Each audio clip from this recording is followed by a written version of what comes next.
My grandmother appeared in my dream the night before my wedding and said something that changed my life forever. Cancel your wedding immediately.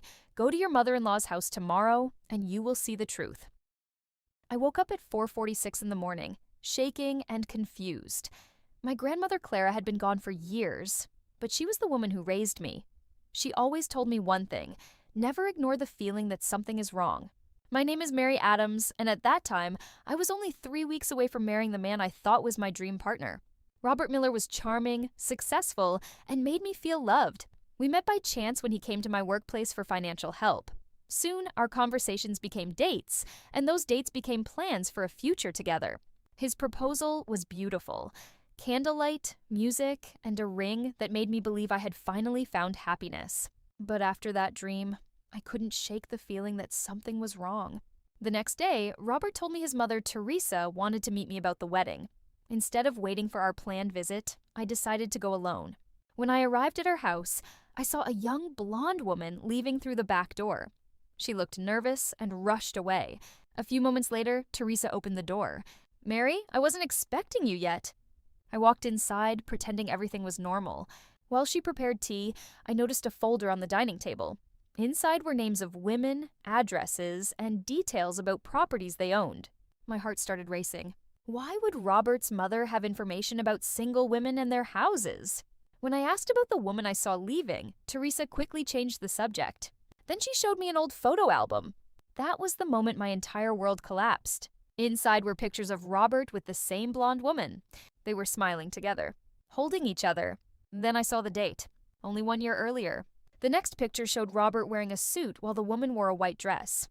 They had been married. Why didn't he tell me? I asked. Teresa looked away. Some things are better left in the past, but I knew this was not just about the past. That night, Robert came to my apartment with dinner, smiling like nothing happened. I placed the album in front of him. "Why didn't you tell me you were married?" His face changed instantly. He said it was a mistake and that it didn't matter anymore. But when I mentioned the folder from his mother's house, his kindness disappeared. "You don't know what you're getting involved in," he said coldly. Then he left. The next morning, my best friend Margaret helped me search for answers. We found the blonde woman online. Her name was Lissa. When we contacted her, she revealed the truth. She had been married to Robert. He convinced her to sell her house because they were going to invest together. After she sold it, he disappeared with the money. And she wasn't the only one. We hired a private investigator named Alan Harrison. A week later, he uncovered the truth. Robert Miller wasn't even his real name. He had used different identities for years. His pattern was always the same. He found women with money or property, gained their trust, and destroyed their lives. Even worse, his mother Teresa had helped him. I canceled the wedding immediately. But Robert wasn't ready to lose control. Soon, I received anonymous calls and threatening messages. One morning, I found an envelope on my car. Inside were only 4 words. "You are playing with fire." But I refused to stay silent. With Alan's help, more victims came forward. Together, we built a case against Robert. The final person we needed was Teresa. I went to her house and told her the truth. "You can protect your son or you can help stop him." For the first time, she broke down. She admitted everything.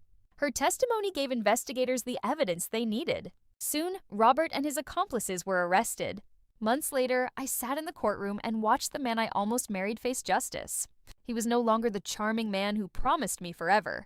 He was simply someone finally facing the consequences of his lies. That night, I dreamed of my grandmother again.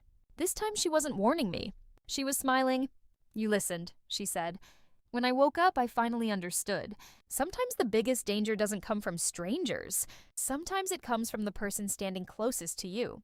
My grandmother's dream didn't scare me. It saved me.